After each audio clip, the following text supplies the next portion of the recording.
Hey guys, tonight we begin with something a little different. A world where honor and passion collided in ways that would make modern romance novels seem tame. We're diving into the complex emotional lives of samurai warriors, where duty to one's lord often meant choosing between love and loyalty. So, before you get comfortable, take a moment to like the video and subscribe, but only if you genuinely enjoy what I do here. And let me know in the comments where you're tuning in from and what time it is for you. It's always fascinating to see who's joining us from around the world. Now, dim the lights, maybe turn on a fan for that soft background hum, and let's ease into tonight's journey together.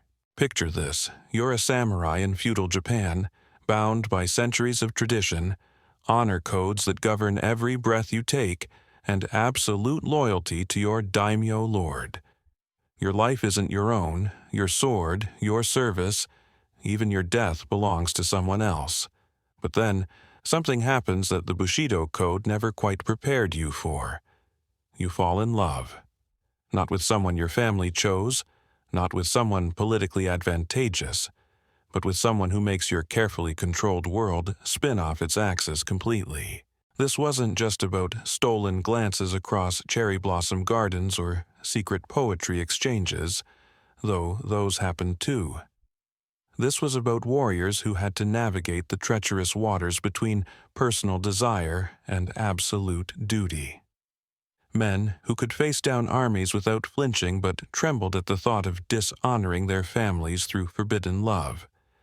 And women, both samurai-born and common, who found themselves caught between their hearts and a social system that had very specific ideas about where they belonged. What most people don't realize is that samurai culture, for all its rigid structure and emphasis on self-denial, was surprisingly rich in emotional complexity. These weren't emotionless killing machines. They were human beings with the same capacity for love, longing, and heartbreak as anyone else. The difference was that their emotions had to be filtered through layers of social obligation, family honor, and political necessity that could turn a simple love story into a tragedy worthy of Shakespeare. The Bushido Code, that famous way of the warrior, had plenty to say about loyalty, courage, and honor, but it was surprisingly vague when it came to matters of the heart. How do you maintain perfect loyalty to your lord when your heart belongs to his daughter? What happens when duty calls you to war, but love begs you to stay? How do you choose between preserving your family's honor and following your own desires? These weren't theoretical questions for samurai lovers. They were daily realities that could mean the difference between life and death, not just for themselves, but for their families and even their descendants. Because in a society where honor was inherited and shame could stain a bloodline for generations, every choice carried weight that modern minds can barely comprehend. Let's start with the most obvious challenge. Marriage among the samurai class wasn't about love. It was about politics, alliances, and strengthening family positions. A samurai's marriage was arranged by his parents, often when he was still a child, to cement relationships with other powerful families or to gain favor with their lord. Love, if it came at all, was expected to grow from duty and respect, not passion and desire. But human hearts have never been particularly good at following political blueprints. Samurai fell in love with inappropriate people all the time. Servants, peasants, the daughters of rival clans, even the wives of their own lords.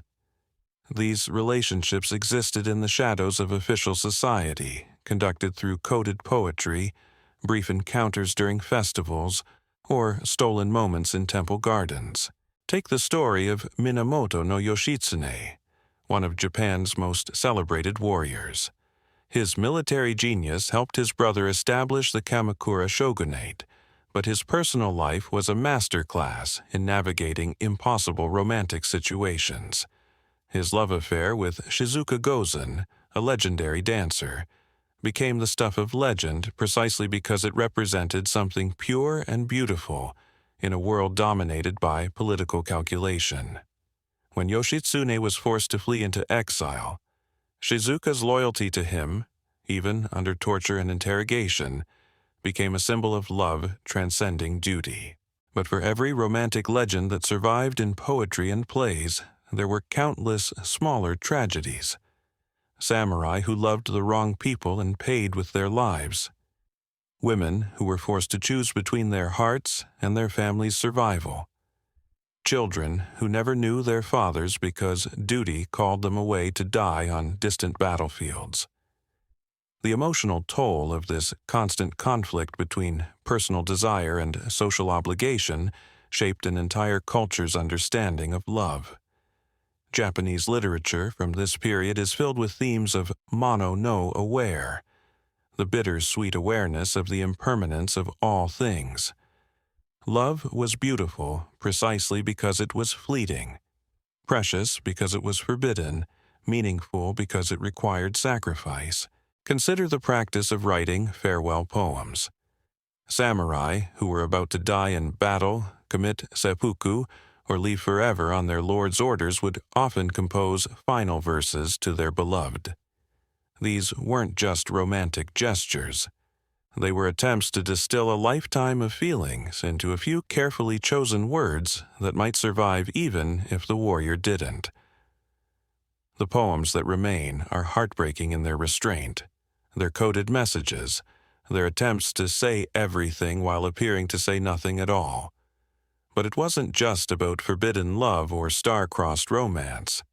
Even legitimate relationships between samurai faced unique challenges.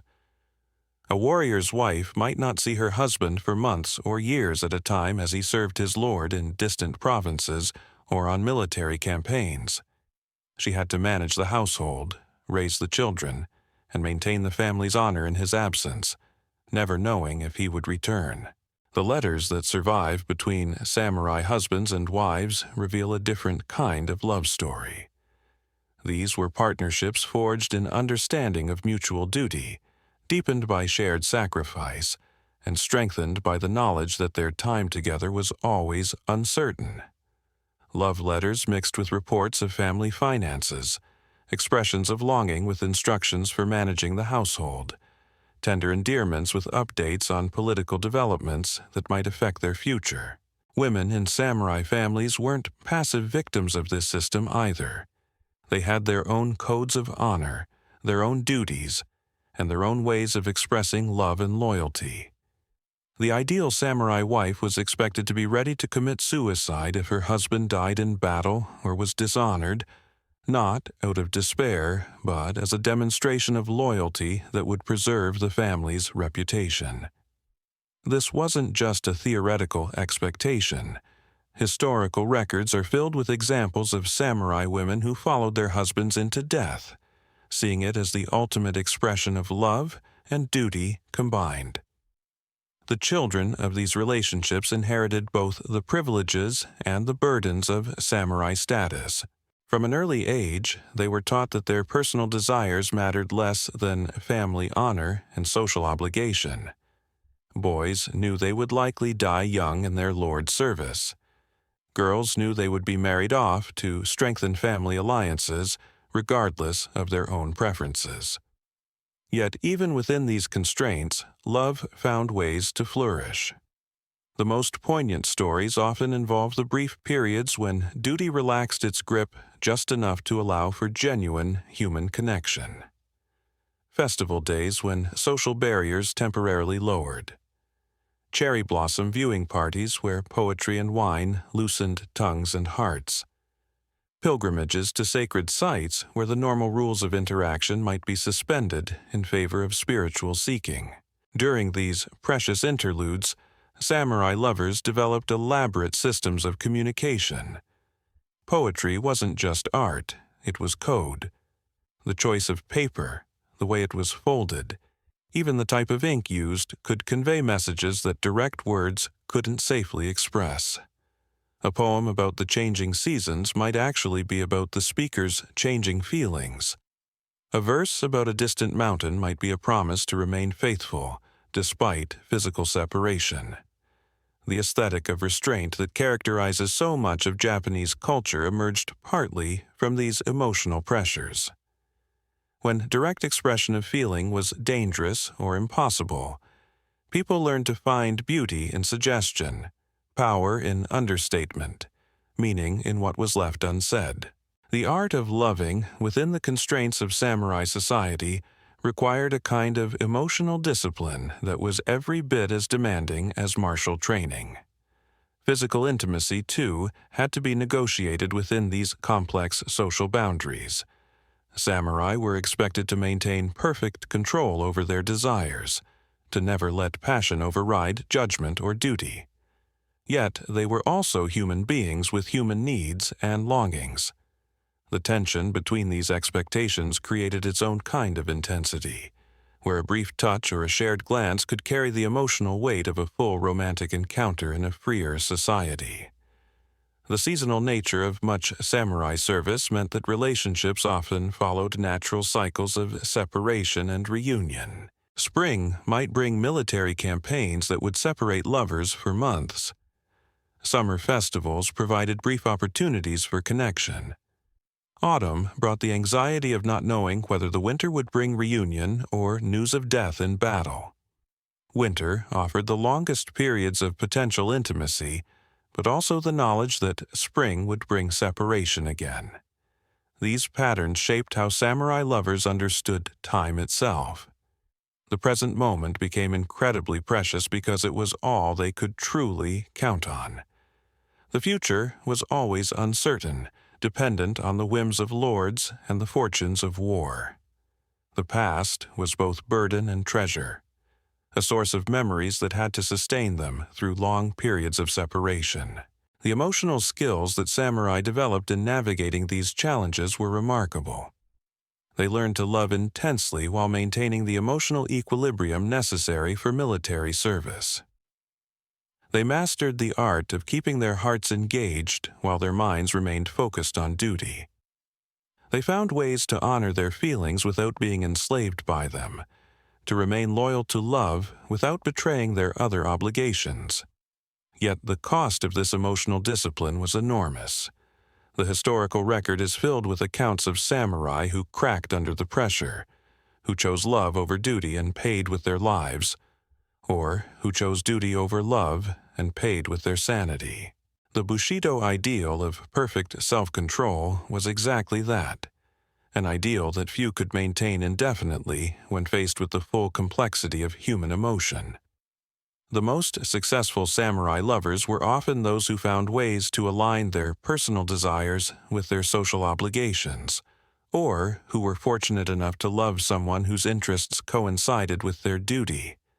But these happy coincidences were rare, and most warriors had to find ways to live with the constant tension between what their hearts wanted and what their honor demanded. This creates a fascinating paradox at the heart of samurai culture. These were people who lived by rigid codes of behavior, who prized discipline and self-control above almost everything else, yet who also developed some of the most sophisticated and nuanced understandings of love and emotional complexity in human history. Their very constraints seemed to deepen their capacity for feeling, even as those same constraints made it dangerous to express or act on those feelings. The psychological mechanisms that samurai developed to cope with these impossible choices were as sophisticated as they were heartbreaking. They created mental frameworks that allowed them to hold contradictory truths simultaneously. A warrior could genuinely love his wife while also accepting that he might have to leave her forever at a moment's notice. A woman could pour her heart into a relationship while simultaneously preparing emotionally for its inevitable end. This wasn't denial or emotional numbness. It was a kind of radical acceptance that modern psychology is only beginning to understand. Samurai lovers learned to experience the full intensity of their emotions, while also maintaining the mental flexibility necessary to let go when duty demanded it. They developed what we might call emotional resilience, the ability to love deeply without being destroyed when that love was tested by circumstances beyond their control. The role of Buddhism in this emotional landscape cannot be overstated.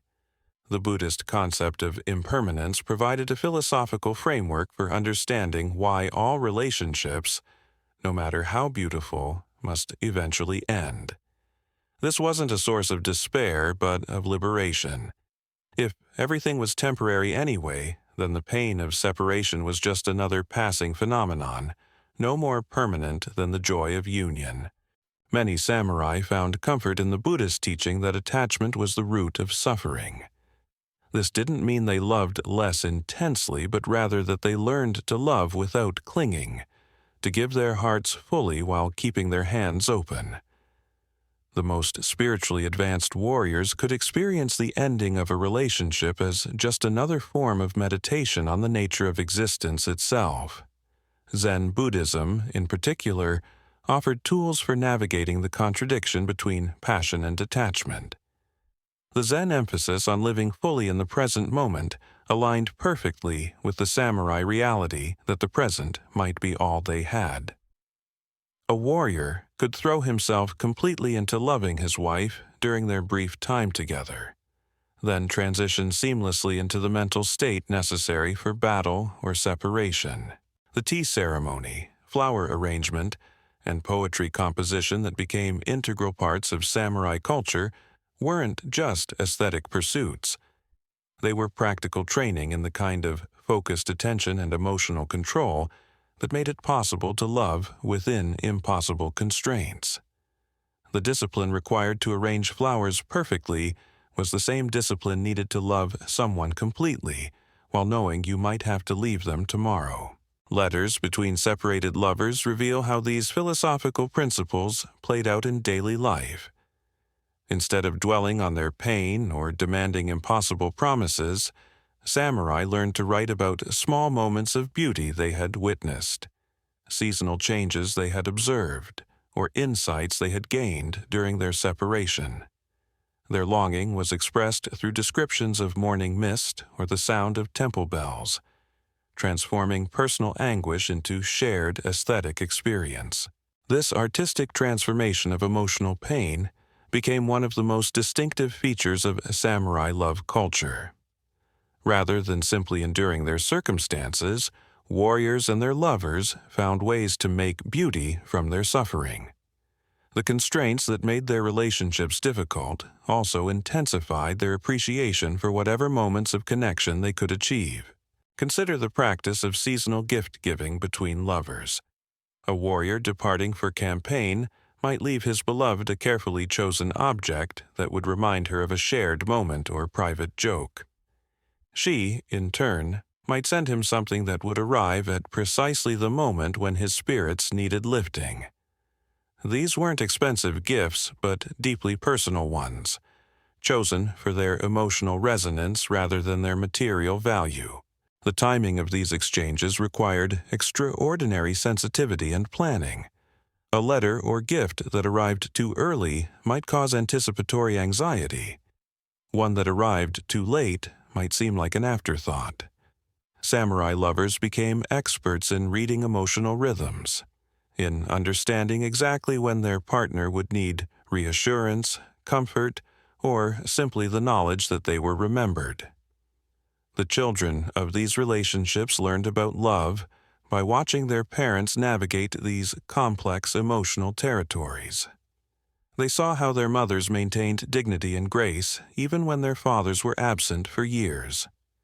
They observed how their fathers could return from brutal campaigns and seamlessly transition back into tenderness and domestic intimacy. These examples shaped their own understanding of what love could be when it was disciplined by honor and strengthened by sacrifice. Young samurai were often mentored not just in military skills but in the emotional disciplines necessary for their future relationships. Older warriors would share hard-won wisdom about maintaining perspective during long separations, techniques for writing letters that would comfort rather than burden their recipients, and methods for preparing mentally for the possibility that any farewell might be permanent. The seasonal festivals that punctuated the samurai calendar took on special significance for lovers. These brief periods when normal social constraints relaxed became opportunities for emotional renewal. Couples would plan their entire year around these precious moments of connection, storing up memories that would have to sustain them through long periods of duty and separation. The cherry blossom festivals were particularly poignant because the flowers themselves embodied the samurai ideal of beauty combined with impermanence. Lovers would compose poems comparing their own relationships to the brief flowering of the sakura, finding comfort in the idea that something could be perfect precisely because it was temporary. These weren't morbid reflections, but celebrations of the intensity that comes from knowing something precious cannot last forever. Moon viewing parties offered another kind of emotional refuge. The moon's phases provided a natural metaphor for the cycles of separation and reunion that defined samurai relationships. Lovers separated by duty could look up at the same moon and feel connected across impossible distances. The waxing and waning of the lunar cycle became a source of hope, a reminder that what was lost would return, even if in altered form. The architecture of samurai homes reflected these emotional realities in subtle but important ways. Gardens were designed to be beautiful, from specific viewing angles that could be shared by lovers during their brief times together. Rooms were arranged to create intimate spaces within larger formal structures. Even the placement of windows was considered for its potential to frame moments of beauty that could become shared memories. The aesthetic principle of wabi-sabi, finding beauty in imperfection and impermanence, provided another emotional tool for samurai lovers. A crack in a tea bowl could be repaired with gold, making it more beautiful than it had been when whole. Similarly, the wounds and separations that marked samurai relationships could be transformed into sources of deeper appreciation and connection. This wasn't passive acceptance of suffering, but active transformation of difficulty into meaning. Samurai lovers learned to see their constraints not as obstacles to happiness, but as challenges that deepened their capacity for joy. The difficulty of their circumstances made every moment of connection more precious, every gesture of love more significant, every shared experience more memorable. The role of dreams in samurai love culture was particularly important. When physical reunion was impossible, lovers could meet in sleep. Dream interpretation became a sophisticated art, with specific meanings assigned to different types of dream encounters. A dream of meeting at a particular season or location might be understood as a promise or prediction about future reunion. The practice of keeping dream journals allowed separated lovers to share their subconscious experiences through letters. These weren't simple accounts of nocturnal fantasies, but carefully crafted literary works that used dream imagery to communicate feelings that couldn't be expressed directly. The boundary between sleeping and waking love became beautifully blurred in these exchanges. Some samurai developed the ability to induce specific types of dreams through meditation and ritual preparation before sleep. They would focus their minds on particular memories or hopes, then allow these focused intentions to shape their dream experiences. This gave them a sense of agency, even in circumstances where they had little control over their external circumstances. The intersection of religious practice and romantic love created another layer of complexity in samurai relationships. Many lovers would visit the same temples or shrines, even when separated by great distances, as a way of maintaining spiritual connection. They would make identical offerings or prayers, creating a sense of shared ritual experience that transcended physical separation. Pilgrimages became opportunities for both spiritual growth and romantic connection. The temporary suspension of normal social rules that occurred during religious journeys allowed for interactions that would be impossible in everyday life.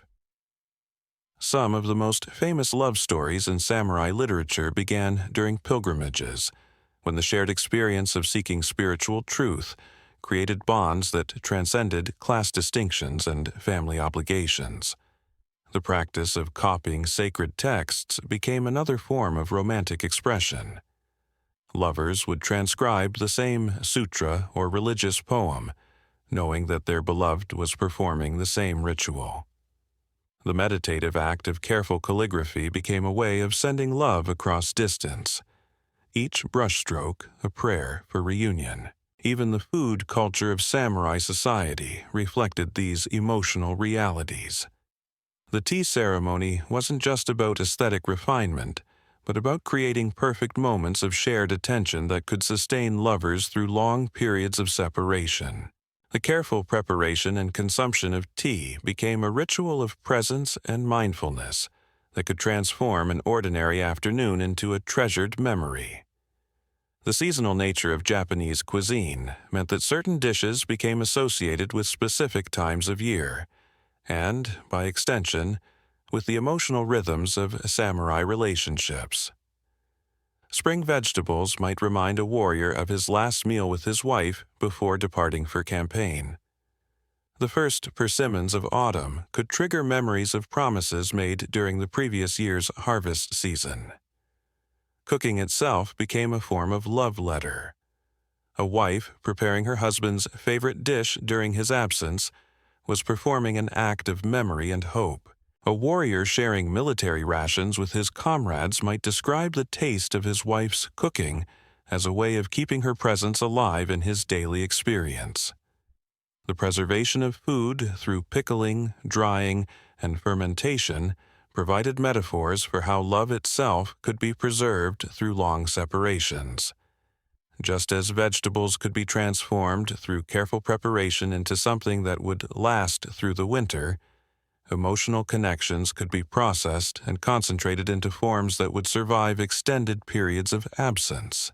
These daily practices of love and remembrance created a rich emotional culture that sustained samurai relationships through circumstances that might have destroyed connections between people with less developed coping mechanisms. The very constraints that made their love difficult also forced them to develop extraordinary creativity and resilience in maintaining their bonds. The question of physical intimacy within these constrained relationships reveals perhaps the most complex layer of samurai emotional life. Unlike the passionate abandon celebrated in Western romance, samurai lovers developed what could only be called an art of restrained intimacy. Every touch carried the weight of impermanence. Every caress was shadowed by the knowledge that it might be the last. The physical spaces where these encounters occurred were carefully chosen for their symbolic as well as practical significance. A secluded corner of a temple garden during a festival might offer both privacy and spiritual blessing. The viewing pavilion, overlooking a moonlit pond, could transform a brief physical connection into something approaching religious experience. Even the guest quarters of an inn on a mountain pilgrimage route could become sacred space when shared by lovers who might never see each other again. Samurai learned to compress entire relationships into single nights or stolen afternoons. The intensity required for this kind of loving was exhausting, but also transcendent. They developed techniques for being completely present with their beloved, for shutting out all thoughts of duty and obligation during their brief time together, then returning to their responsibilities renewed rather than conflicted. The clothing worn during these encounters carried its own language of meaning. The careful arrangement of kimono layers, the specific colors chosen for undergarments that might never be seen by anyone else, the particular way a obi was tied or untied. These details weren't mere vanity but communication, ways of expressing feelings that couldn't be spoken aloud.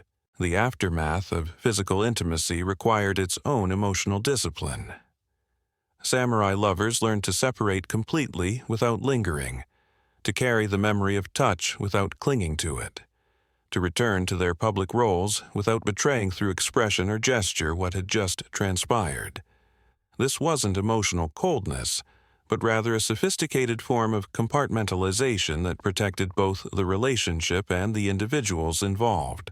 Women in these relationships faced particular challenges in managing their physical and emotional responses. A samurai woman was expected to maintain perfect composure regardless of her private experiences. She might spend a passionate night with her husband before he left for a campaign that could last years, then appear the next morning at the formal farewell ceremony with no trace of personal anguish visible to the assembled retainers and family members. The monthly cycles of women's bodies became another factor to navigate in these carefully timed encounters. The intersection of natural biological rhythms with the irregular demands of samurai duty created complex calculations about when intimacy was possible or advisable. Letters between couples sometimes contained coded references to these cycles, allowing for planning that maximized their brief opportunities for connection. Pregnancy within samurai relationships carried both joy and terror. A child was a blessing, but also a hostage to fortune, another precious thing that could be lost to the demands of duty and honor. Pregnant samurai women lived with the knowledge that they might have to raise their children alone, that the child might never know its father, or that the child itself might be called upon to die for honor before reaching adulthood. The birth of children intensified all the emotional contradictions of samurai love. New fathers experienced profound joy alongside the crushing awareness that their time with their offspring would likely be limited.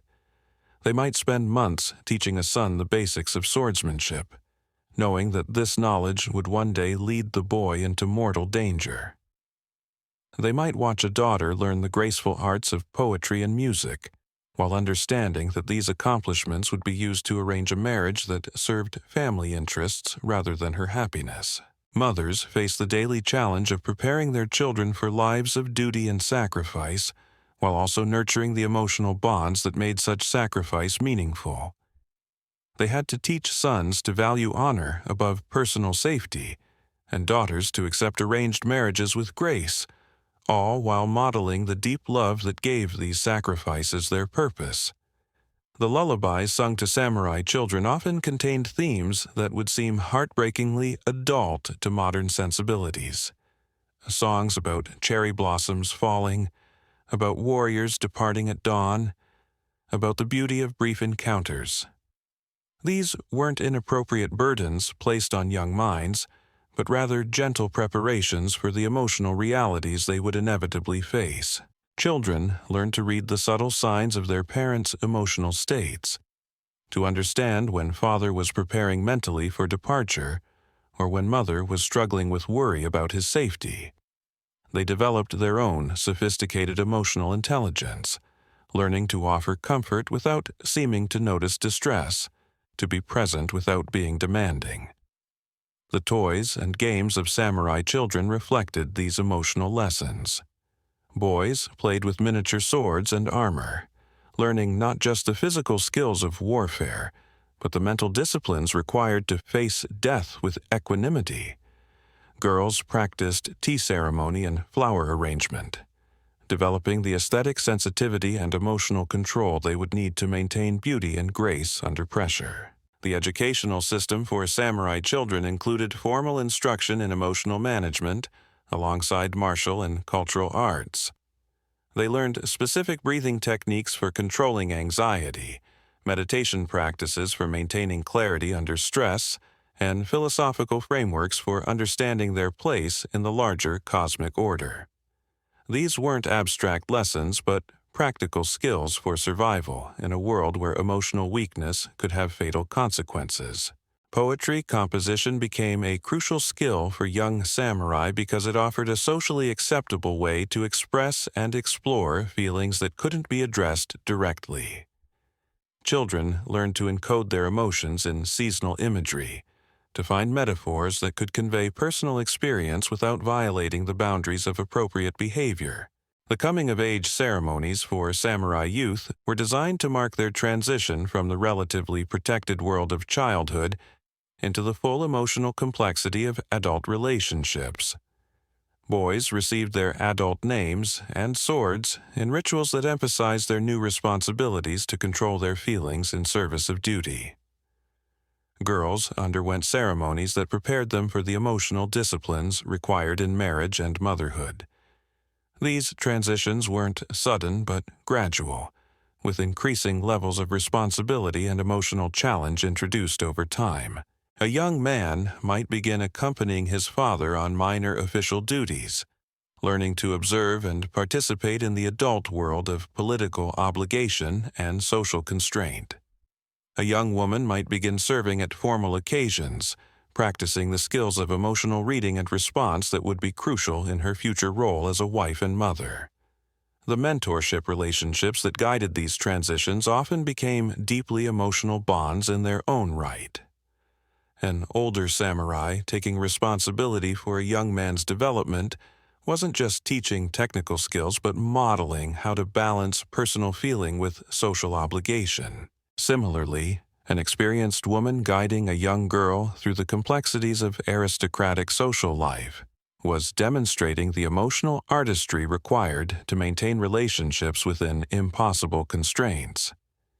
These mentoring relationships sometimes included guidance in matters of love and intimacy.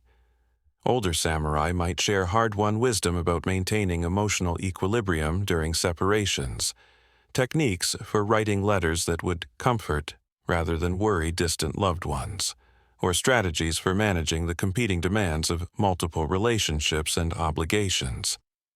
The advice passed down through these informal channels often contradicted the official teachings about emotional detachment and single-minded devotion to duty.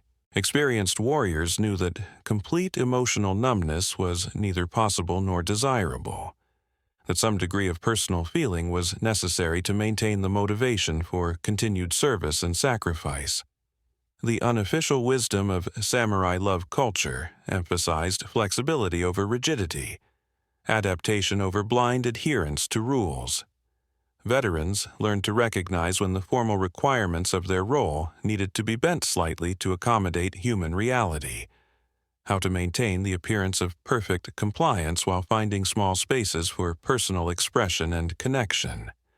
This practical knowledge was never written down in official manuals, but was transmitted through countless small conversations, shared experiences, and observed examples. A young samurai might learn more about managing relationships from watching how his mentor interacted with his own family than from any formal instruction in duty and obligation. The seasonal rhythms of samurai life created predictable patterns of emotional stress and release that experienced individuals learned to navigate with increasing skill. They knew which times of year brought the highest likelihood of separation and prepared mentally for these periods. They also recognized the windows of opportunity when personal relationships could be prioritized without conflicting with their duties. Spring campaigns meant months of separation, but also the possibility of glory and advancement that could improve a family's position. Summer festivals offered brief opportunities for connection, but also the anxiety of knowing that autumn would bring new assignments and departures. Winter provided the longest periods of potential intimacy, but also the pressure to make the most of limited time together. These cycles shaped the emotional vocabulary that samurai lovers developed for understanding their relationships. They learned to think in terms of seasons rather than years, to measure love in moments rather than duration, to find meaning in quality rather than quantity of shared experience. The acceptance of impermanence that characterized samurai emotional culture wasn't resignation, but rather a sophisticated form of appreciation that allowed for maximum enjoyment of whatever connection was possible. By fully accepting that nothing could last forever, samurai lovers freed themselves to experience whatever temporary happiness was available without being paralyzed by anxiety about its inevitable end. This philosophical approach to love required constant practice and refinement. It wasn't something that could be learned once and then applied automatically, but rather a discipline that needed to be renewed daily through meditation, reflection, and conscious choice. The most successful samurai relationships were those where both partners committed to this ongoing emotional work, supporting each other and maintaining the balance between attachment and acceptance. The letters that survive between long-term samurai couples reveal how this philosophy played out in daily practice. Instead of dwelling on their longing or complaining about their circumstances, experienced lovers learned to share observations about beauty they had witnessed, insights they had gained, or small pleasures they had discovered during their separation. These communications served multiple purposes simultaneously. They maintained connection across distance. They demonstrated the emotional discipline that was so valued in samurai culture, and they created a shared aesthetic experience that enriched both partners' understanding of their world. A letter describing the particular way morning light fell across a temple courtyard wasn't just reporting an observation, but creating a moment of shared presence that transcended physical separation. The sophistication of this emotional technology is remarkable when considered in historical context. Long before psychology developed formal theories about attachment and resilience, samurai culture had evolved practical methods for maintaining love within circumstances that would challenge any relationship. Their success in preserving emotional bonds across impossible distances and through devastating losses offers insights that remain relevant for anyone trying to balance personal desires with larger obligations. The practical wisdom that emerged from centuries of samurai emotional experience created what we might call a technology of the heart. These weren't abstract philosophical concepts, but lived techniques that allowed ordinary human beings to maintain extraordinary emotional resilience under impossible circumstances. The depth of this knowledge becomes apparent when we examine the specific methods that successful samurai couples developed for navigating their unique challenges. One of the most sophisticated aspects of samurai love culture was the development of what could be called emotional time travel. Partners learned to live simultaneously in multiple temporal dimensions, fully present with each other during their brief reunions, while also carrying forward memories from the past and hopes for the future. This wasn't escapism, but rather a practical skill for maximizing the emotional value of limited time together. During their precious moments of connection, samurai lovers would deliberately create what they called eternal moments.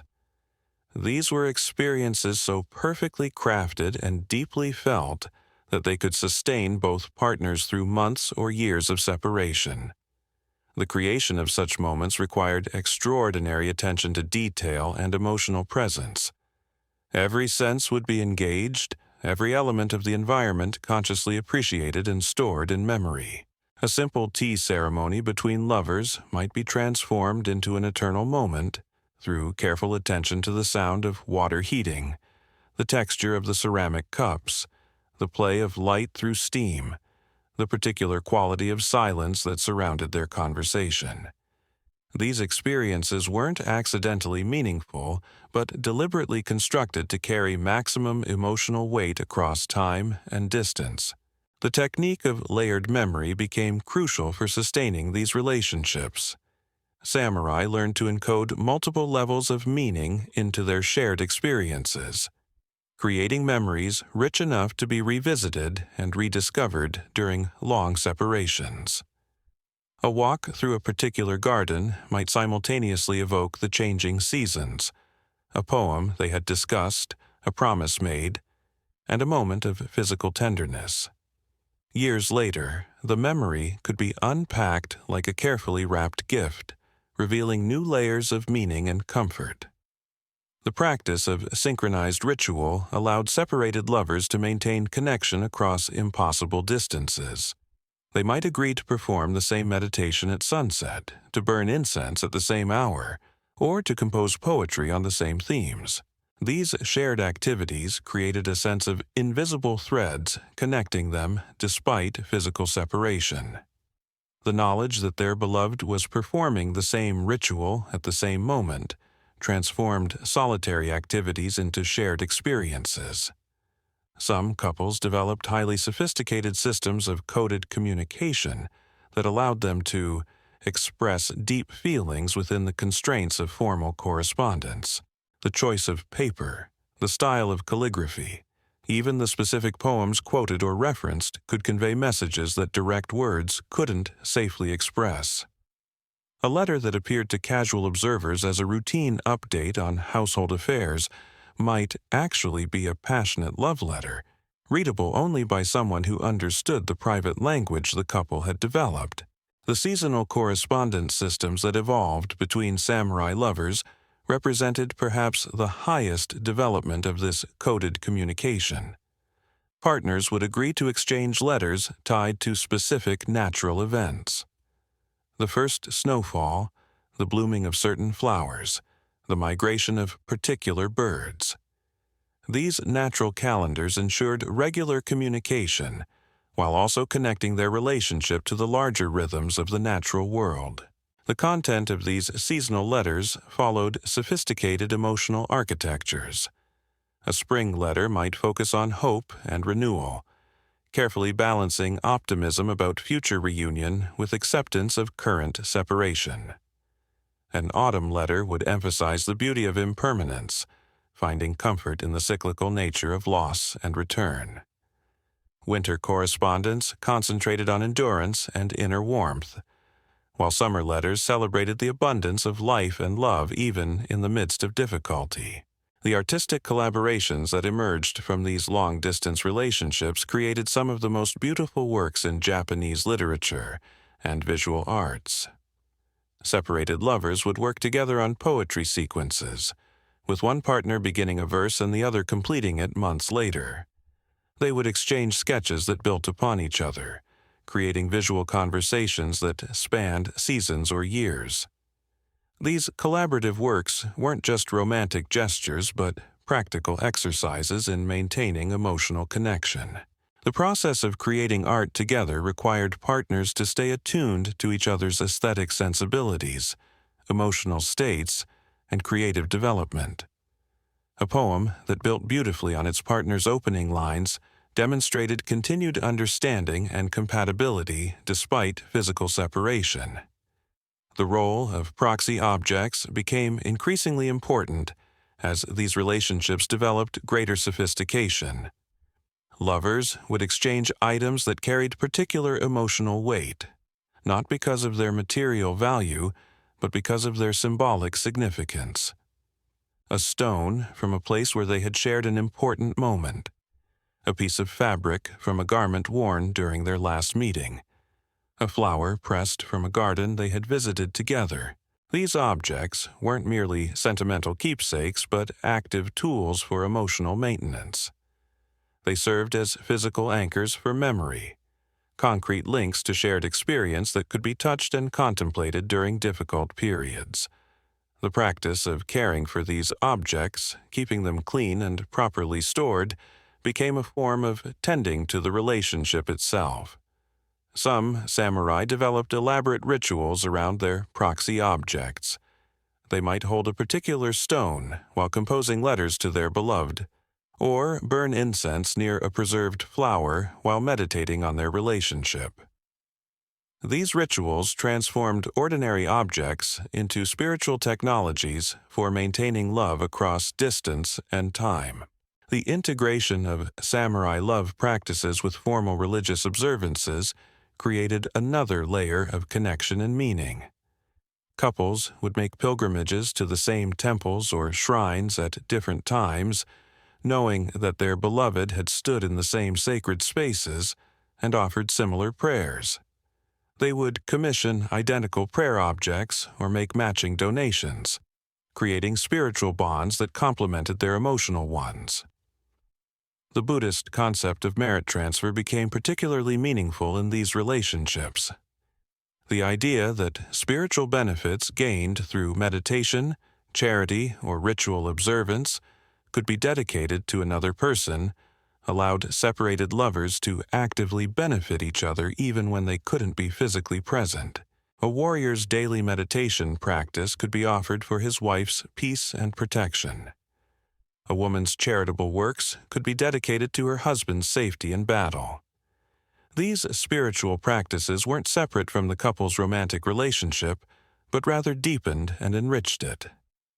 The shared commitment to spiritual development created common ground that transcended the temporary circumstances of separation or reunion. It also provided a framework for understanding their love as part of a larger cosmic order rather than merely a personal pleasure or attachment. The mentor-student relationships that often developed within extended samurai families provided models for how love could be maintained across different types of separation and challenge. Older couples who had successfully navigated decades of martial obligation and family duty became living examples of what was possible when emotional discipline was combined with genuine devotion. These mentoring relationships weren't formal or institutionalized, but emerged naturally as younger couples sought guidance from those who had survived and thrived under similar circumstances. The advice offered wasn't theoretical, but practical, based on lived experience of what actually worked for maintaining love within impossible constraints. The wisdom, passed down through these informal channels, often emphasized patience as the most crucial virtue for samurai lovers. Not passive waiting, but active patience, the disciplined cultivation of hope and readiness for reunion, combined with full acceptance of present circumstances. This kind of patience required constant practice and refinement, a daily choice to remain emotionally available and loving despite uncertainty and difficulty. The concept of emotional seasons became central to this wisdom tradition.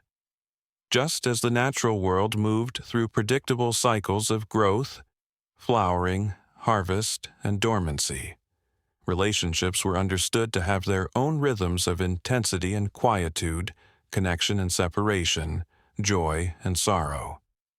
Understanding these patterns allowed couples to work with rather than against the natural flow of their circumstances. The preparation rituals that surrounded expected separations became elaborate and meaningful ceremonies in their own right. Couples would spend days or weeks preparing mentally and emotionally for upcoming departures, creating shared experiences and memories that would sustain them through the coming period of separation. These weren't mournful occasions, but celebrations of their connection and expressions of confidence in their ability to endure whatever challenges lay ahead. The final night before separation was often treated as a complete lifetime, compressed into a few hours. Couples would recreate meaningful moments from their relationship, exchange gifts and promises for the future, and engage in physical and emotional intimacy with an intensity that could only come from knowing it might be their last opportunity. These farewell rituals weren't desperate or clinging, but rather deliberate and beautiful, designed to create perfect final memories rather than painful last impressions. The morning departures themselves followed carefully choreographed patterns that balanced emotional honesty with practical necessity. There was a recognition that prolonged farewells often created more pain than brief ones, but also an understanding that completely casual departures could leave important feelings unexpressed. The most successful couples developed personalized rituals that honored their emotions, while also supporting the clear mental state necessary for the departing partner to fulfill their duties. The immediate aftermath of separation required its own emotional disciplines. Both partners had to find ways to transition from the intensity of intimate connection back to their individual responsibilities and roles. This wasn't a matter of simply forgetting or suppressing their feelings, but rather of transforming them into sources of strength and motivation for their continuing duties. The daily practices that sustained separated lovers were as varied as the individuals who developed them. Some found comfort in maintaining exact replicas of shared routines, eating the same foods at the same times, following identical sleep schedules, or performing matching morning rituals. Others preferred to create entirely new patterns that honored their connection while acknowledging their changed circumstances. The management of hope and expectation became a crucial skill for long-term relationship survival. Couples had to learn to hope for reunion while not becoming dependent on specific timelines or outcomes. They had to maintain openness to the possibility of return while also accepting that death or other circumstances might make reunion impossible. This balance required extraordinary emotional sophistication and constant attention. The role of dreams in maintaining connection across separation developed into a rich and complex tradition. Partners would prepare for sleep with specific intentions to meet their beloved in dreams, using meditation and visualization techniques to increase the likelihood of meaningful dream encounters. They would record and share their dreams through letters, creating a parallel relationship that existed entirely in the realm of sleep and imagination. Some couples reported developing the ability to communicate through dreams, to share experiences, and even exchange information that proved accurate when later verified. Whether these experiences represented genuine psychic connection or sophisticated psychological processes, they provided real comfort and maintained emotional bonds when physical communication was impossible or dangerous. The seasonal festivals that punctuated the samurai calendar became particularly meaningful for separated couples. These occasions provided natural markers for measuring time apart, and offered opportunities for special rituals of remembrance and connection. A lover might climb to a high place during the moon viewing festival to feel closer to their distant partner, or compose special poems during cherry blossom season to honor their shared love of beauty. The community aspects of these festivals also provided crucial emotional support for separated families. Other wives and mothers understood the particular challenges of maintaining relationships across distance and uncertainty. They created informal support networks that helped individual women cope with the emotional demands of their circumstances. The children of these relationships learned sophisticated emotional skills simply by observing how their parents navigated love within constraint. They saw how their mothers maintained dignity and hope during long separations, how their fathers could transition seamlessly between tender domesticity and martial duty, how the family unit could remain strong even when physically divided. These observations shaped their own expectations and capabilities for future relationships.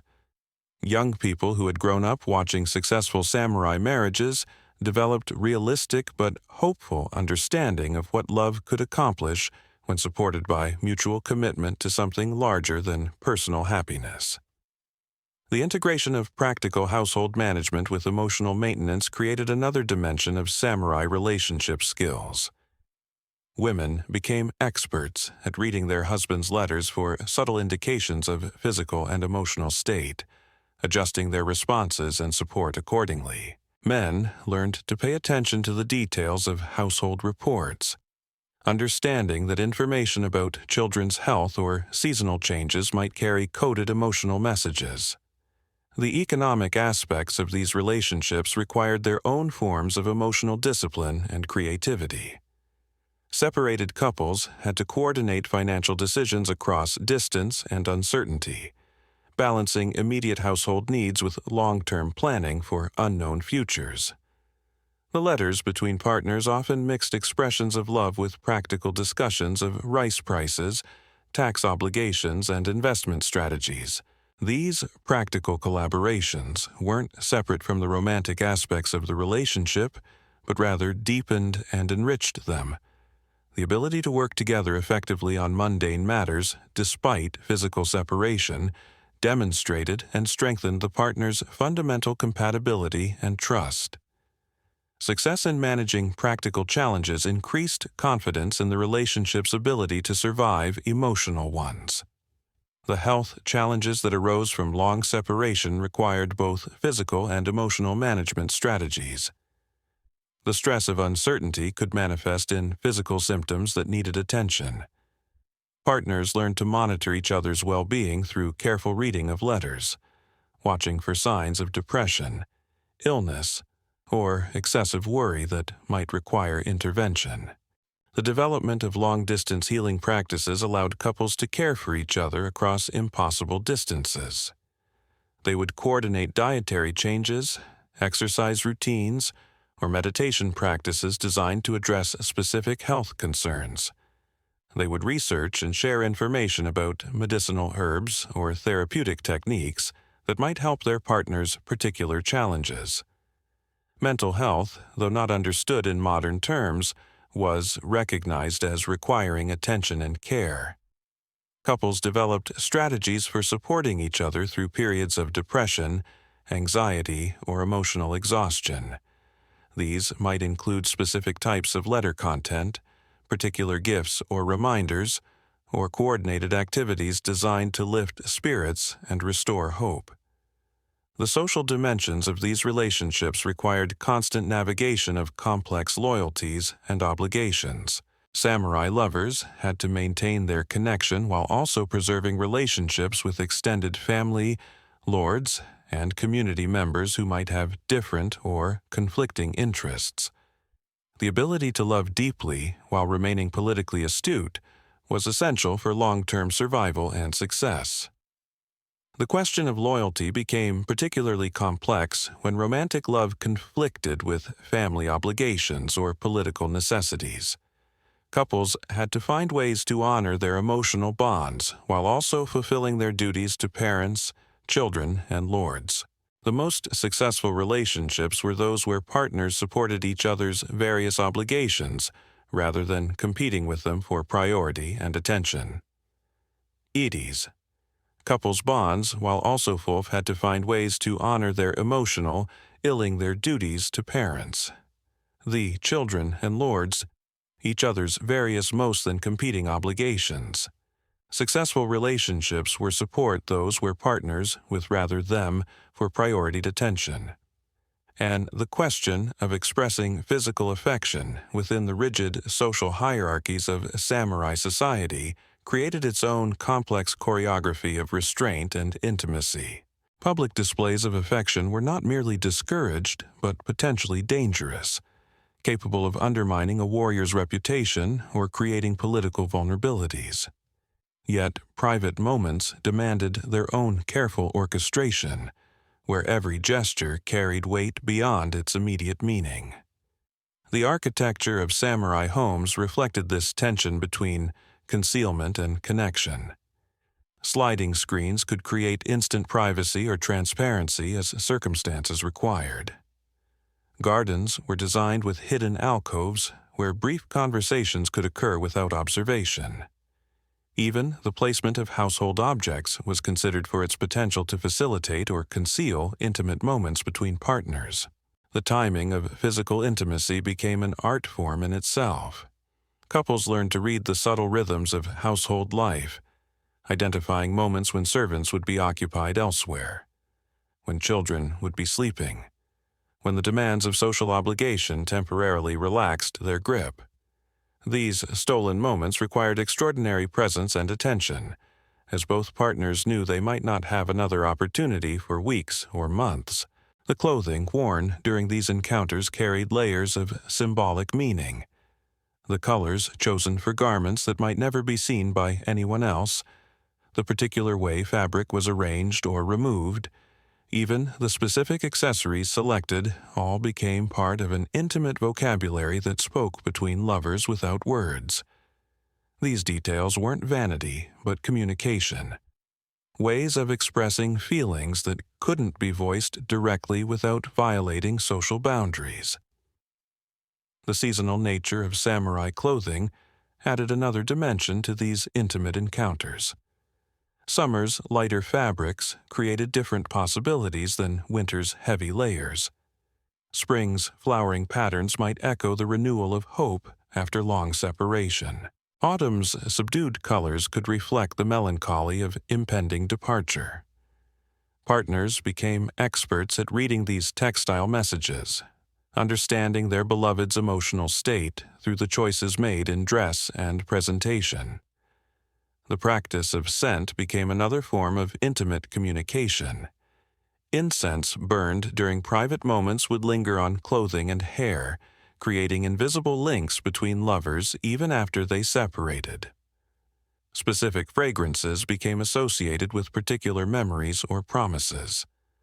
The ability to detect a familiar scent on a returned warrior's robes could provide comfort and reassurance to a waiting wife, evidence of his thoughts even during long campaigns. The role of music in these relationships extended beyond formal court performances to private moments of extraordinary intimacy. A husband might play a particular melody on a flute before departing for campaign, knowing his wife would hear echoes of that music in her dreams during his absence. A woman might hum a specific song while preparing her husband's armor, encoding her prayers for his safety into the familiar rhythm. Some couples developed their own musical languages, creating melodies that belonged only to them. These private compositions weren't written down or shared with others, but lived only in the memories of the lovers who created them. The ability to recreate these sounds during separation provided a form of comfort that was both deeply personal and completely portable. The seasonal festivals that marked the samurai calendar created opportunities for couples to refresh and renew their intimate connections within socially acceptable frameworks. The temporary relaxation of normal constraints during certain celebrations allowed for interactions that would be impossible during ordinary daily life. Partners learned to plan their entire year around these precious windows of opportunity. The cherry blossom festivals were particularly meaningful because the flowers themselves embodied the aesthetic principles that guided samurai love. Beauty was intensified by its temporary nature. Perfection was achieved through acceptance of impermanence. The brief flowering of the sakura became a metaphor that couples used to understand and appreciate their own limited time together. Moon viewing parties provided different but equally important opportunities for connection. The lunar cycle offered a natural calendar that separated lovers could share despite physical distance. Partners would make promises to observe the same moon on specific nights, creating moments of shared experience that transcended the boundaries of space and time. The practice of seasonal gift exchange between lovers required extraordinary sensitivity and planning. Objects had to be chosen not only for their immediate meaning, but for their ability to provide comfort and connection during long separations. A fan given in summer might carry the coolness of a beloved's presence through the heat of a distant campaign. A hand warmer shared in winter could provide literal and metaphorical warmth during cold months apart. The timing of these exchanges demanded precise emotional intelligence. A gift that arrived too early might create anxiety about impending separation. One that came too late might seem like an afterthought rather than a carefully planned expression of love. Successful couples developed an almost supernatural ability to predict their partner's emotional needs and provide comfort at exactly the right moments. The preservation of physical mementos became a crucial skill for maintaining connection across separation. A lock of hair, a piece of fabric from a beloved garment, even pressed flowers from a shared garden walk could serve as tangible links to moments of happiness. These objects weren't simply keepsakes, but active tools for emotional maintenance, physical anchors for memories that might otherwise fade during long periods apart. The care and protection of these mementos required its own ritual attention. They might be wrapped in special silks, stored in dedicated containers, or incorporated into daily practices of remembrance. Some lovers created elaborate shrine-like arrangements where these precious objects could be contemplated during meditation or prayer. The act of tending to these physical reminders became a form of tending to the relationship itself. The integration of religious practice with romantic devotion created another layer of meaning in these preserved objects. Couples might have their mementos blessed by priests, incorporate them into personal altars, or use them as focal points for prayer and meditation. The boundary between romantic love and spiritual practice became beautifully blurred, as couples found ways to honor both their human connections and their relationship with the divine. The role of servants and household staff in maintaining these relationships required careful management and trust. Loyal retainers often became crucial allies in facilitating communication between separated lovers, carrying messages, arranging meetings, and protecting the privacy necessary for intimate moments. The relationships between samurai couples and their trusted servants often developed into complex bonds of mutual dependence and discretion. The training of household staff in the subtle requirements of romantic discretion became an important but unspoken aspect of samurai domestic management. Servants learned to recognize when their masters needed privacy, how to arrange circumstances to facilitate intimate moments, and when to become effectively invisible without actually leaving their posts. These skills were passed down through generations of retainers who served multiple generations of the same families. The seasonal rotation of household duties created natural opportunities for couples to predict and plan around their domestic circumstances. Certain times of year brought increased privacy as staff focused on specific agricultural or maintenance tasks. Other periods required greater discretion as the demands of formal entertaining or religious observances brought additional eyes and ears into the household environment. The economic management of these relationships required its own form of emotional intelligence and practical skill. Couples had to coordinate financial decisions across distance and uncertainty, balancing immediate household needs with long-term planning for unknown futures. The letters between partners often seamlessly wove together expressions of love with practical discussions of rice yields, tax obligations, and investment strategies. These practical collaborations weren't separate from the romantic aspects of the relationship, but rather deepened and enriched them. The ability to work together effectively on mundane matters despite physical separation demonstrated and strengthened the partners' fundamental compatibility and trust. Success in managing practical challenges increased confidence in the relationship's ability to survive emotional ones. The development of coded financial communication allowed couples to discuss sensitive economic matters through letters that might be intercepted or read by others. References to seasonal changes might actually be reports on harvest yields. Descriptions of temple donations could convey information about available resources for family expenses. Weather observations might encode updates on local economic conditions that could affect household planning. The coordination of household management across distance required extraordinary attention to detail and planning. Wives had to make countless daily decisions about resource allocation, staff management, and social obligations, while also considering how their choices might affect their absent husband's reputations and interests. Men had to provide guidance and support for domestic management while dealing with their own demanding military and political responsibilities. The emotional labor required to maintain household harmony during long separations was immense. Wives became experts at managing not only their own feelings, but also the emotional needs of children, elderly relatives, and household staff who were all affected by the master's absence. They had to project confidence and stability even when facing uncertainty about their husband's safety and their family's future. The children of these relationships required particular attention during their father's absences. Young samurai had to learn the disciplines of their class while also processing the emotional realities of their family situations. Mothers became responsible for transmitting both practical skills and emotional wisdom, preparing their children for lives that would likely follow similar patterns of duty and separation. The educational challenges of raising samurai children in single-parent households during extended campaigns required creative solutions and community support. Mothers might arrange for trusted male relatives or family retainers to provide martial training for young boys. They would seek out accomplished women to serve as models and mentors for their daughters.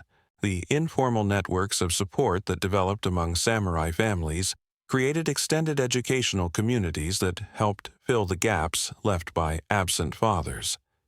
The seasonal rhythms of childhood development had to be coordinated with the unpredictable demands of adult duty and obligation.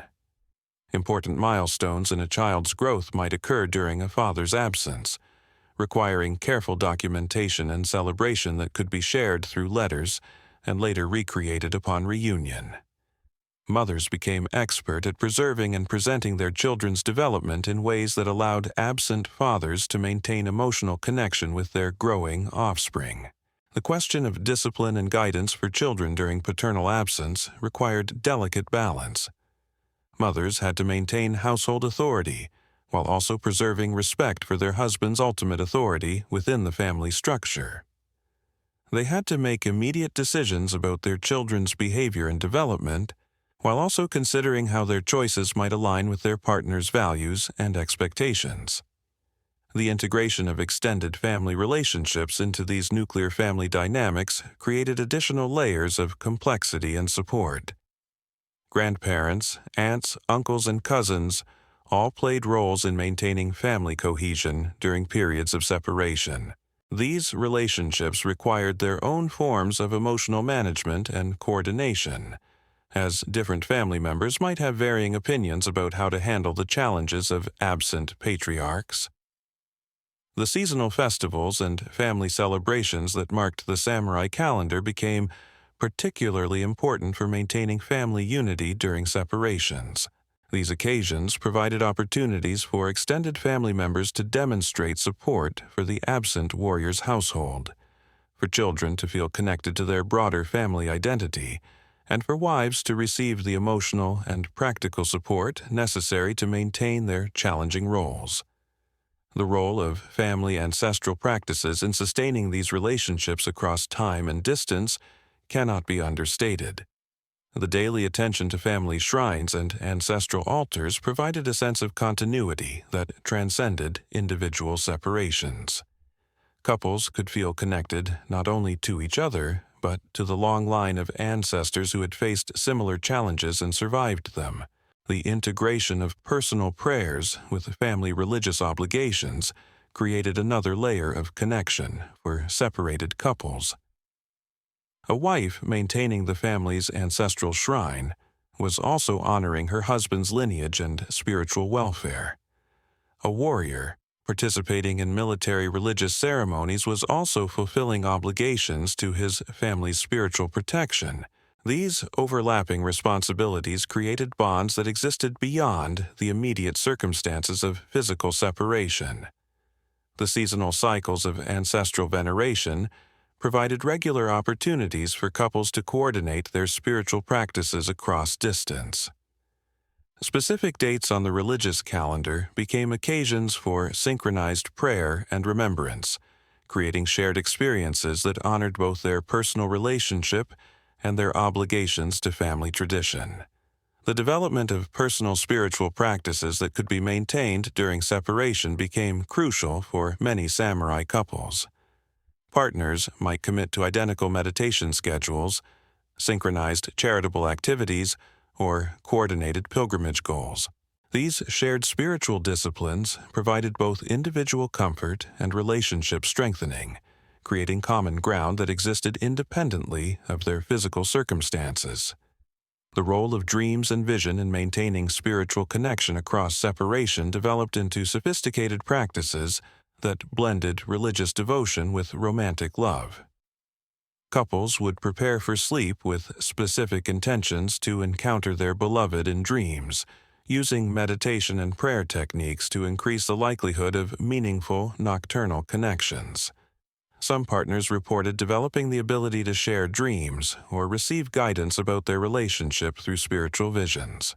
Whether these experiences represented genuine mystical connection or sophisticated psychological processes, they provided real comfort and maintained emotional bonds when physical communication was impossible or dangerous. The intersection of seasonal spiritual observances with personal relationship maintenance created opportunities for couples to deepen both their religious practice and their emotional connection simultaneously. A pilgrimage undertaken during separation could serve as both spiritual development and romantic devotion. Charitable works could honor both divine obligations and absent partners.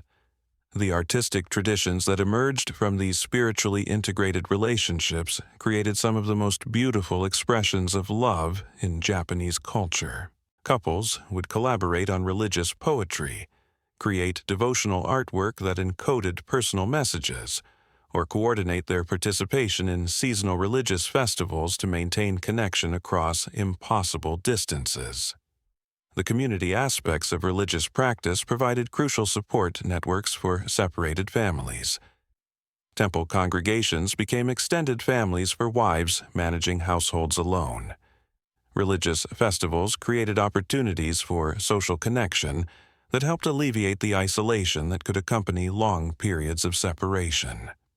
The role of religious mentorship in guiding couples through the challenges of duty and love cannot be overlooked. Wise monks and priests often served as counselors for samurai families, offering spiritual frameworks for understanding and accepting the contradictions between personal desire and social obligation. These religious guides weren't detached from worldly concerns but deeply understood the practical challenges facing samurai couples. Their advice combined spiritual wisdom with practical psychology, helping couples find ways to honor both their love and their duties without sacrificing either completely. The seasonal retreats and religious observances that punctuated the samurai calendar provided opportunities for both individual spiritual development and relationship renewal. Couples might coordinate their participation in temple retreats, ensuring they were both engaging in similar spiritual practices even when physically separated. The integration of physical health maintenance with spiritual practice created another dimension of care that couples could share across distance. Partners might coordinate their participation in seasonal purification rituals, dietary observances, or exercise practices that served both spiritual and physical wellness goals. The understanding of health as encompassing mental, physical, and spiritual well-being was sophisticated in samurai culture, allowing couples to support each other's total wellness even when they couldn't provide direct physical care. Letters might include detailed inquiries about sleep patterns, dietary habits, exercise routines, and spiritual practices, demonstrating comprehensive concern for a partner's complete well-being. The development of long-distance healing practices allowed couples to actively contribute to each other's health across impossible distances. They might coordinate meditation sessions focused on their partner's healing, engage in charitable activities to generate spiritual merit for their beloved's benefit, or research and share information about therapeutic techniques that might address specific health concerns. The role of seasonal medicine in maintaining health during separation required careful coordination and planning. Couples had to anticipate their partner's likely health challenges during different times of year and prepare appropriate remedies, dietary adjustments, or lifestyle modifications that could be implemented independently. The emotional health challenges that arose from long separation required particularly sophisticated management strategies. Partners learned to recognize the signs of depression, anxiety, or excessive worry in their correspondence, and develop techniques for providing emotional support through letters, gifts, and coordinated activities designed to lift spirits and restore hope. The social dimensions of maintaining health during separation involved both couples in complex webs of community relationship and mutual support.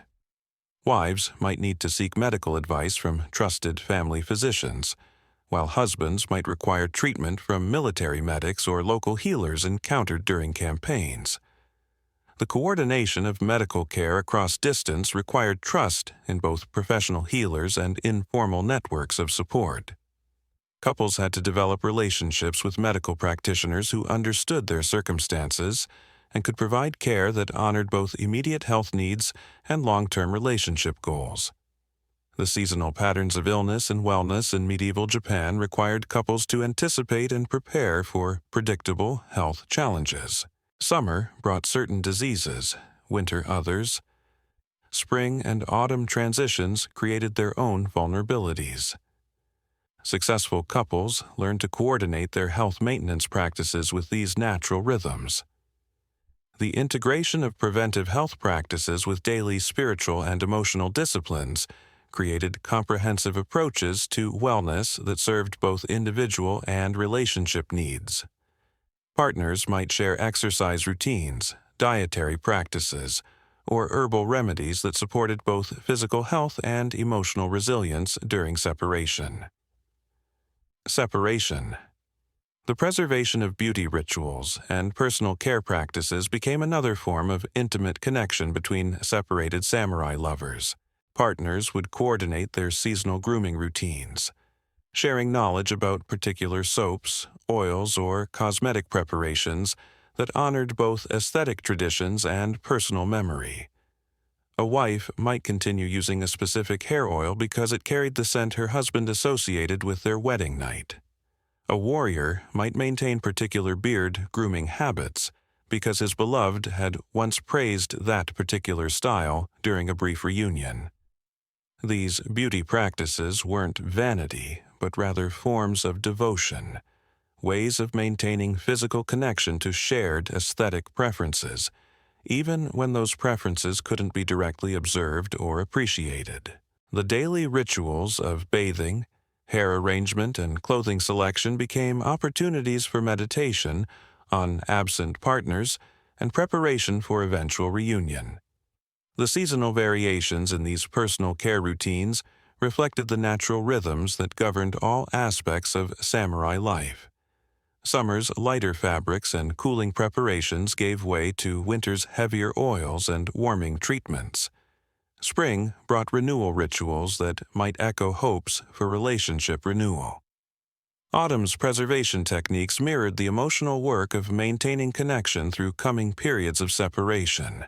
The role of scent in maintaining intimate connection across distance developed into highly sophisticated practices. Partners would coordinate their use of specific incenses, oils, or natural fragrances, creating invisible bonds that could be detected and appreciated even when direct communication was impossible. A letter that carried the faint trace of a familiar perfume could provide comfort that words alone couldn't achieve. Some couples developed elaborate scent calendars, agreeing to burn particular incenses or wear specific fragrances on designated days. These synchronized sensory experiences created moments of shared presence that transcended physical separation. The ability to detect seasonal flowers or particular burning woods could transport separated lovers instantly back to shared memories and forward to hoped-for reunions. The preservation of clothing and personal items that carried their partner's scent became a crucial comfort practice for separated couples. Wives might keep their husband's sleeping robes unwashed for months, drawing strength from the lingering traces of his physical presence. Warriors might carry small sachets of fabric that held their beloved's perfume, providing comfort during difficult campaigns or lonely nights in unfamiliar territories. The integration of these scent practices with daily spiritual observances created layers of meaning that enriched both religious devotion and romantic connection. Incense burned for prayer might simultaneously honor divine obligations and absent partners. The fragrances associated with seasonal festivals could evoke both religious significance and personal memories of celebrations shared with beloved companions.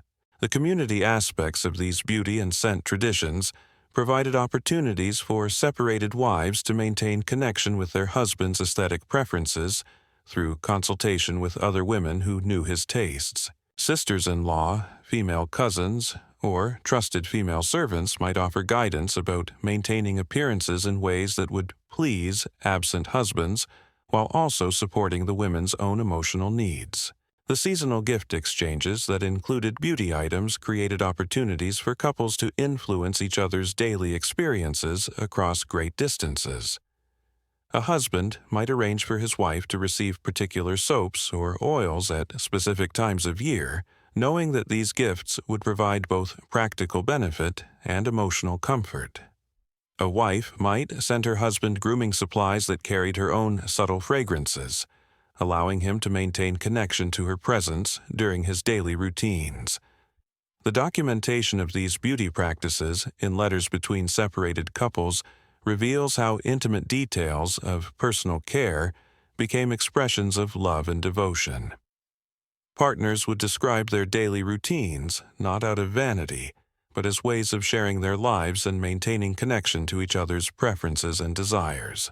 The artistic elements that emerged from these beauty traditions created another form of collaborative creativity between separated lovers. Partners might coordinate their seasonal clothing colors, develop matching hair ornament styles, or create complementary aesthetic presentations that honored their connection even when they couldn't be seen together. The role of mirrors in samurai households took on special significance for separated couples. These precious objects became tools for imagining their partner's gaze, for seeing themselves as their beloved might see them. The daily ritual of looking into a mirror could become an act of communion with absent partners, a way of maintaining connection to their aesthetic judgments and preferences. The seasonal cleaning and care of these personal items became rituals that honored both practical necessity and emotional devotion. The careful maintenance of mirrors, combs, cosmetic containers, and clothing represented investment in future reunion as well as respect for past shared experiences. The coordination of household aesthetic choices across distance required sophisticated communication about preferences, resources, and symbolic meanings. Couples had to make decisions about interior decoration, garden design, and seasonal displays that would honor their shared tastes while also serving their individual emotional needs during separation. The role of color in these aesthetic communications became particularly important. Partners might coordinate their clothing choices to reflect shared emotional states or seasonal observations. The ability to know that one's beloved was wearing complementary colors on the same day created a sense of visual harmony that transcended physical separation. The development of personal aesthetic traditions that could be maintained independently while honoring shared preferences required creativity and emotional intelligence. Partners had to find ways to express their connection through their appearance and environment, while also adapting to their individual circumstances and practical limitations. The integration of aesthetic practices with daily work routines allowed couples to maintain connection to their shared values and preferences, even during the most demanding periods of duty and obligation. A warrior might arrange his weapons and equipment with the same attention to beauty that he would bring to a tea ceremony with his wife. A woman managing a household might coordinate the seasonal arrangement of rooms with aesthetic principles she and her husband had developed together. The seasonal festivals that celebrated beauty and aesthetic achievement became particularly meaningful for separated couples. Cherry blossom viewing, autumn leaf observation, and winter snow appreciation could be shared experiences even when partners were in different locations. The ability to observe the same natural beauty at the same time created moments of communion that required no communication beyond shared appreciation. The poetry that emerged from these aesthetic practices often focused on the intersection of natural beauty and personal longing. Partners would compose verses that described seasonal changes while encoding messages about their emotional states and hopes for reunion. These poems weren't simply literary exercises, but practical tools for maintaining emotional connection across distance and time. The role of memory in sustaining these aesthetic connections required careful cultivation and attention. Partners had to actively work to maintain clear recollections of each other's preferences, habits, and responses to beauty. This wasn't passive nostalgia, but active relationship maintenance, a form of mental discipline that kept love alive during physical separation. The community support networks that developed around these aesthetic practices provided crucial assistance for maintaining connections across distance. Other wives might help with clothing selection that honored absent husbands' preferences. fellow warriors might offer advice about gifts that would please distant wives. These informal support systems helped individuals maintain relationship connections that might otherwise fade during long separations. The seasonal rhythms that governed aesthetic choices in samurai culture provided predictable frameworks for maintaining connection across changing circumstances. Partners could anticipate their beloved's likely aesthetic needs and preferences during different times of year, preparing gifts, advice, or supportive communications that would arrive at precisely the right moments. The integration of practical necessity with aesthetic consideration created opportunities for couples to express their connection through everyday choices about clothing, food presentation, household arrangement, and personal grooming. These weren't additional burdens, but rather ways of transforming routine activities into expressions of love and devotion. The development of aesthetic codes that could communicate emotional states and relationship status without direct verbal expression became crucial skills for samurai couples. The way clothing was arranged, the choice of seasonal decorations, even the style of handwriting used in letters could convey information about mood, health, and emotional needs. The role of seasonal gift-making in maintaining these aesthetic connections required planning, creativity, and deep understanding of partner preferences. Wives might spend months preparing special items for their husband's return, while warriors would seek out particular materials or objects during their travels that would please their beloved's specific tastes and interests. The coordination of these gift exchanges with seasonal festivals and natural cycles created opportunities for surprise and delight that could sustain relationships through difficult periods. The arrival of an unexpected but perfectly timed aesthetic gift could provide emotional sustenance that lasted for months during continued separation. The preservation of aesthetic traditions across generations of samurai families created continuity that transcended individual relationships while also honoring them. Young couples might learn aesthetic principles from their elders while also developing their own variations that reflected their personal connection and shared experiences.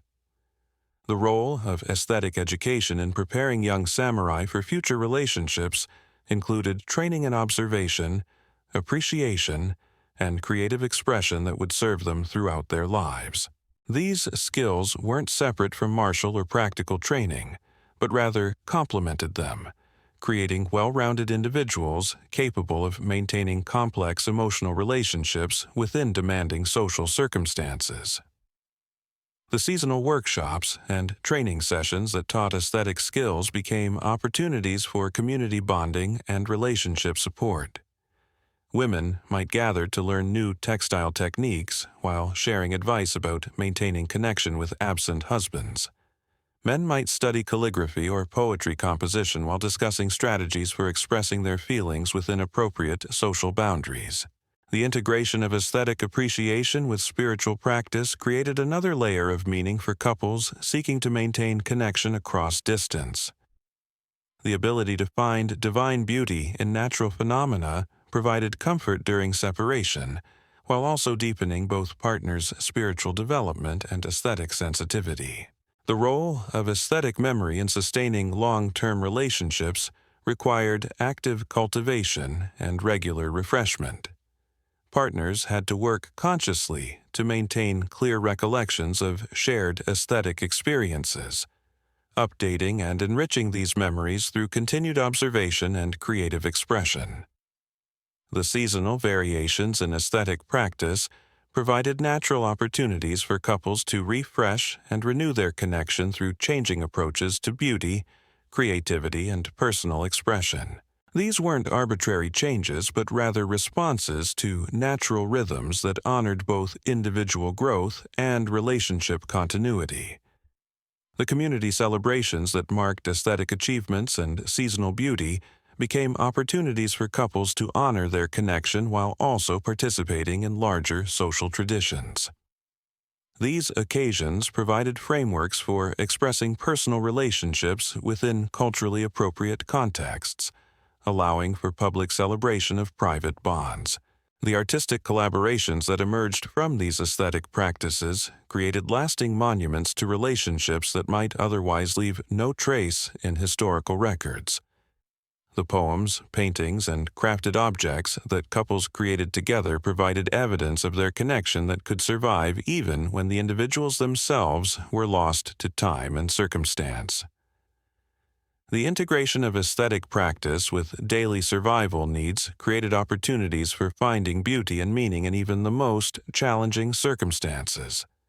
The ability to maintain aesthetic standards and creative expression during periods of hardship provided both practical benefits and emotional sustenance that supported relationship survival. The role of aesthetic innovation in keeping relationships fresh and engaging across long periods of separation required creativity, attention, and willingness to experiment with new forms of expression and communication. Couples who successfully maintained connection over decades often developed increasingly sophisticated aesthetic practices that reflected their growing understanding of each other and their shared experiences. The seasonal cycles that governed aesthetic expression in samurai culture provided predictable frameworks for relationship maintenance while also allowing for creative variation and personal interpretation. Partners could work within established traditions while also developing their own unique approaches to beauty and artistic expression. The documentation of these aesthetic practices in surviving letters and diaries reveals how deeply integrated they became with all other aspects of samurai relationship maintenance. Beauty wasn't a separate concern, but rather a lens through which all other relationship activities were understood and enhanced. The preservation of aesthetic traditions through oral transmission and practical demonstration created living connections between past and present that enriched contemporary relationships while also honoring ancestral wisdom and experience. These weren't museum pieces, but rather active practices that continued to evolve and serve new generations of lovers facing similar challenges. The community networks that supported aesthetic practice and relationship maintenance created social structures that helped individual couples navigate their challenges, while also strengthening the broader cultural frameworks that made such relationships possible. These informal support systems provided both practical assistance and emotional validation for the difficult work of maintaining love within impossible constraints. The legacy of these aesthetic traditions extended far beyond the immediate couples who practiced them, creating cultural frameworks that influenced how entire communities understood the relationship between beauty, love, and duty. The seasonal workshops where these skills were taught became informal academies of emotional intelligence, where young people learned not just techniques for creating beauty, but philosophies for sustaining connection under pressure. The master craftsmen who taught these aesthetic disciplines often became relationship counselors by default, offering guidance that went far beyond technical instruction. A teacher of flower arrangement might find herself advising students about the emotional rhythms of separation and reunion. An instructor in calligraphy could discover that his lessons in brushwork had become meditations on patience and precision in love. These educational relationships created mentorship chains that passed down relationship wisdom alongside artistic skill. Students learned to read the subtle signs of emotional distress in their teacher's work, understanding that a particularly melancholic poem or an unusually stark flower arrangement might indicate personal struggles that required community support. The seasonal exhibitions and competitions that showcased these aesthetic achievements provided opportunities for separated couples to communicate through their artistic choices. A wife might enter a textile competition knowing her husband would hear reports of her work through military networks.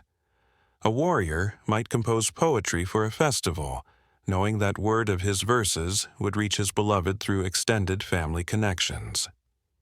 These public displays of aesthetic skill served multiple purposes simultaneously. They maintained cultural traditions, provided entertainment for communities, demonstrated individual accomplishment, and created channels for indirect communication between separated lovers. The ability to encode personal messages within culturally acceptable artistic expressions became a sophisticated form of social navigation. The judges and critics who evaluated these aesthetic competitions developed their own expertise in reading the emotional subtexts of artistic work. They learned to recognize when a piece reflected personal longing, when it demonstrated successful emotional adaptation to difficult circumstances, or when it revealed concerning signs of despair or isolation. The seasonal markets where aesthetic goods were traded became information networks for separated families. Merchants who traveled between regions carried news along with their wares, providing updates about distant loved ones alongside exotic fabrics and rare incense. The purchase of particular items could serve as both practical acquisition and emotional communication. The specialized craftsmen who created the tools and materials for aesthetic practice understood their role in supporting relationship maintenance across their communities. A brushmaker knew that his finest work might be used to write love letters that would travel hundreds of miles. An incense blender understood that his seasonal mixtures would carry prayers and memories between separated hearts. The apprenticeship systems that trained these craftsmen often included instruction in the emotional significance of their work. Young people, learning to make paper, learned which textures would best carry tender messages. Students of perfume making discovered which scents would provide the greatest comfort during lonely nights.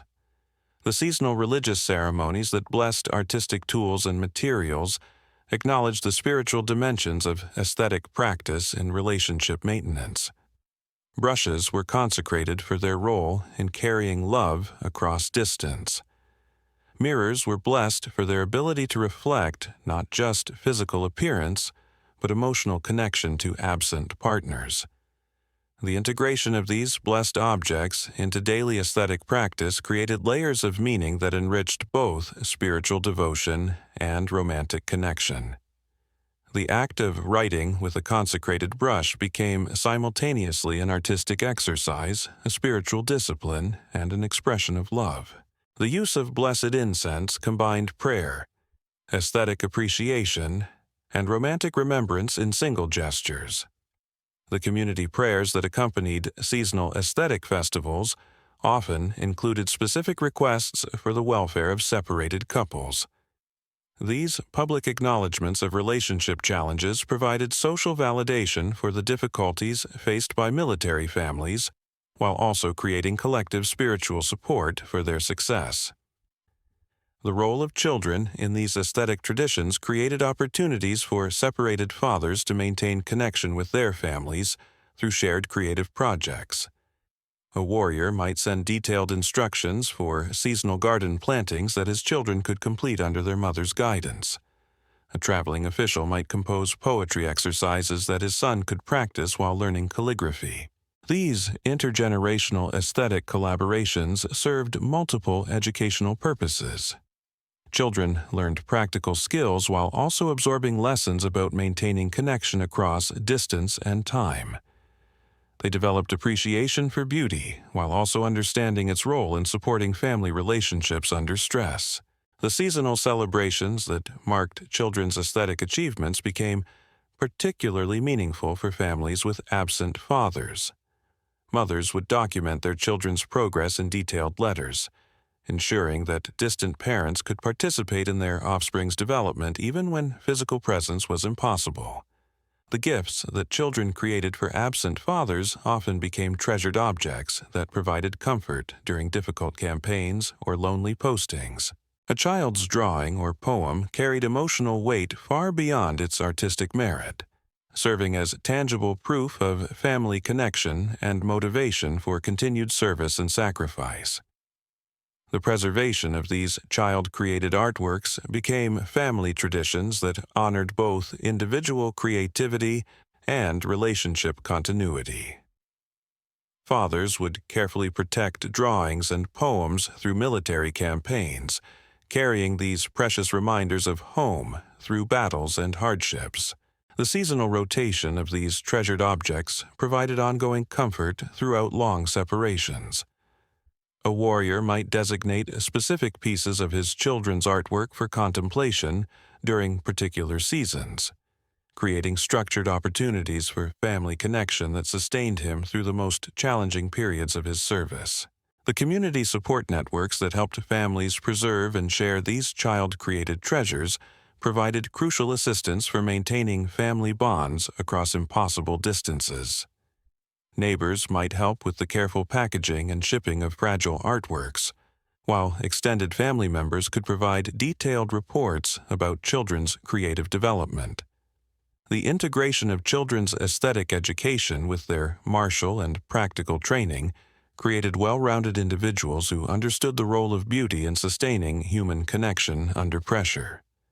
These lessons weren't separate from their preparation for future military service, but rather complemented it, teaching them skills they would need for their own future relationships. The seasonal festivals that celebrated children's artistic achievements became community events that honored both individual accomplishment and collective commitment to maintaining family stability during periods of separation and uncertainty. These occasions provided frameworks for expressing pride in children's development, while also acknowledging the challenges faced by families with absent parents. The role of aesthetic tradition in preparing children for their own future relationships included both technical skill development and emotional education about the realities they would likely face.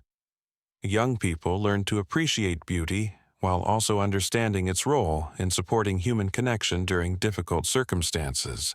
The mentorship relationships that developed between children and community aesthetic masters often became substitute parental connections for youth whose fathers were absent for extended periods.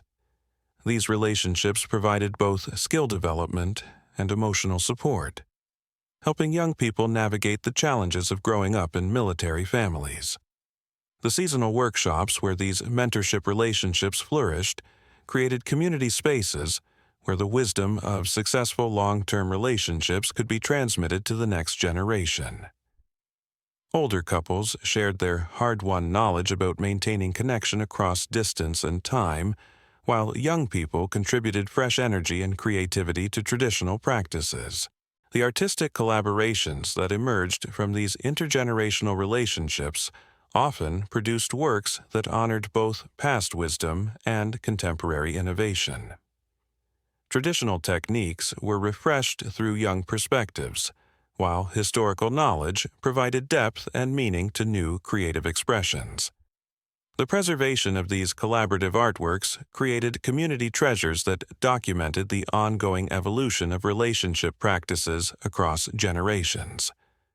Museums and family collections accumulated pieces that told stories not just of individual creativity, but of collective wisdom about love, separation, and reunion. The seasonal exhibitions that displayed these multi-generational collaborations became celebrations of community resilience and creativity in the face of ongoing challenges. These events provided opportunities for both artistic appreciation and social bonding, strengthening the networks that supported individual couples in their relationship maintenance efforts.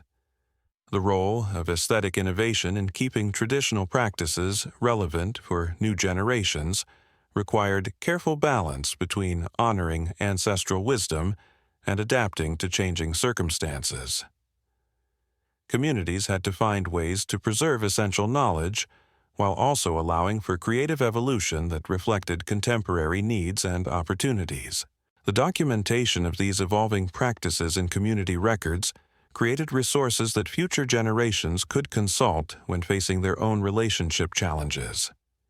These weren't theoretical treatises, but practical guides based on lived experience of what actually worked for maintaining love within impossible constraints.